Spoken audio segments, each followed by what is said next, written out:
Good morning, Michiana. A mild start as we start out October. Great temperatures as we go into Tuesday. We'll watch the warm-up and track your next chance for rain in your ABC 57 first warning neighborhood weather forecast.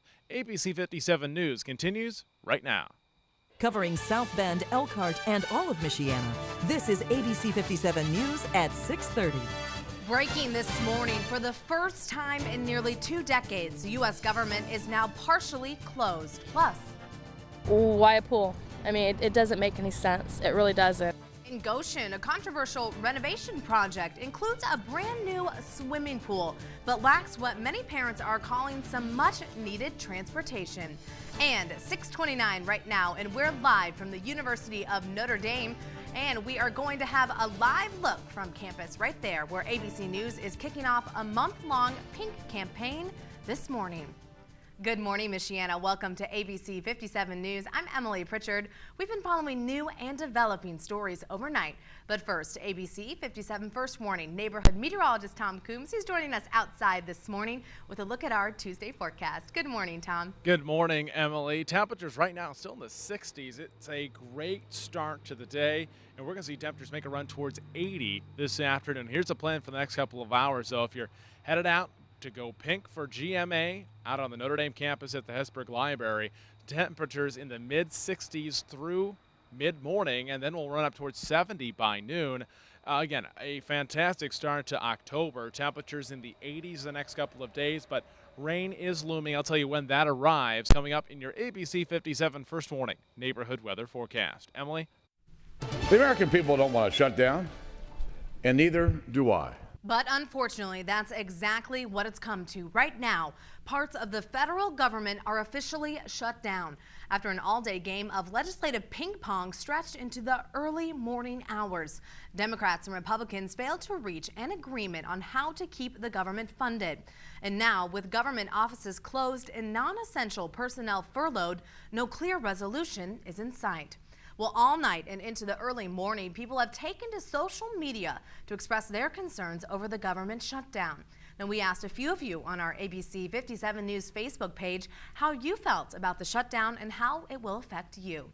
Here's what a few of our viewers had to say. Mike Faulkner Jr. from Granger writes, "The U.S. government no longer represents what America is about." Melody Sharon added this on our Facebook page, quote, "Maybe this is what it's going to take to straighten things up." And South Bend Mayor Pete Buttigieg also reacted to the shutdown. In a statement into our newsroom, he says the city government will continue working for our residents no matter what. And stick with us both on air and online at abc57.com as we continue to follow this developing story. Now, right after our newscast, ABC will provide extended coverage on the government shutdown on Good Morning America. And new this morning, ABC News is kicking off a month-long pink campaign. Of course, it's all to bring awareness to the fight against breast cancer. Today, ABC 57 News, along with the Kelly Cares Foundation, is asking you to come out to the front lawn of the Hesburgh Library at Notre Dame. That's right by Touchdown Jesus. Good Morning America will be broadcasting live from there this morning, and they're asking all breast cancer survivors and their families to join us in the audience. Let's get right out to ABC 57's Eric Stelzer. He joins us live on campus this morning. Good morning, Eric. Emily, good morning. The turnout here is looking great so far this morning. We're going to get to them in a little bit here today, but right now I want to show you this pink fire truck behind me. Lots of different activities going on here today. We're talking a waffle truck with pink waffles. We have a truck demonstrating how mammograms are done and how you can sign up for one of those. Also, Good Morning America going to be down here this morning, so we're encouraging everyone to come on down, bring some signs, and set up right over here near Touchdown Jesus. As far as parking goes today, if you are coming down here tomorrow, this morning, just look for the giant Notre Dame football stadium. We're directly behind that, so if you park in front of the building, it's just a short walk back here today. Also, make sure you're wearing your pink. That's going to be the color representing breast cancer awareness. It's going to be pink everything here today. We're wearing pink. We have pink waffles here, like I mentioned earlier, if you're hungry. Also, just to get People talking, that's the whole cause of all this here today. Just think of 8 women you know. It's likely that one of them will get breast cancer in their lifetime. It's also a leading cause of cancer death in women between the ages of 15 and 54. It's also the second cause of cancer death in women 55 to 74. But of course, there are survivors out there. 96% of women who treat breast cancer early will be cancer-free after 5 years. And of course, today there are many victims, people here living with cancer that are in our crowds this morning. Kim Chappell, ABC 57's main anchor, standing by here with one of those people recently diagnosed with cancer this morning. Good morning, Kim. Good morning to you, Eric. Thanks so much. Excited to be a part of this event today. So many incredible stories coming out of this crowd behind me. Some of them are just friends and family of supporters. Other people have just recently been diagnosed with cancer. One of them is Sue Frost. She joins me this morning with her story. Now, Sue, you were just diagnosed in July. Yeah. You get a mammogram every year. Yes. How's it been going so far? It's a little rough. Yeah, the radiation treatments get you down and tired, but And I know you said you get your mammogram every year, Yes. and you're a big proponent of this today. Yes. What do you want all women watching our newscast this morning to know? to get the mammogram every year, it will make a difference. Last year my mammogram was just fine. This year I had cancer. Had I waited another year, would have been a mastectomy and the whole thing because of the time that the cancer would have grown. And I know you've got a busy day ahead. You're actually going through your 13th radiation treatment today. Why did you decide to get up early and come be a part of this event this morning? Because it needs all the support it can get, and I want my granddaughter to be safe when them to find a cure before my granddaughter gets old enough to get it. All right, well, we appreciate your support out here this morning. Wishing you the best on your treatment and in a full recovery, Sue. And there are so many women just like Sue out here this morning. Again, we're going to be talking to them throughout the morning as GMA arrives here on campus. For now, Emily, back to you.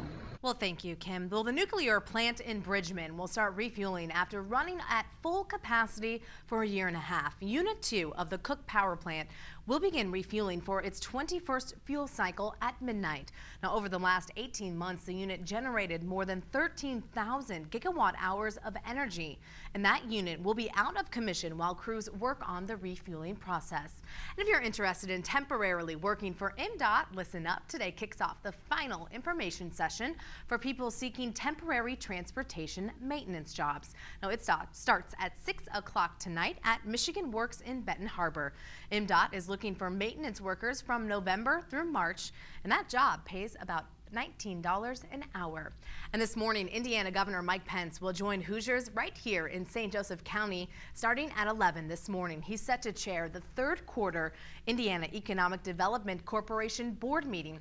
Now, that'll be on West South Street in South Bend. Then this afternoon at 2, Pence will join Rocco executives for a ribbon cutting ceremony at the company's new distribution center.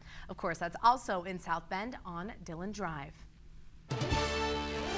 And breaking this morning, we're just getting into our newsroom. A new development to a story we brought you earlier this morning.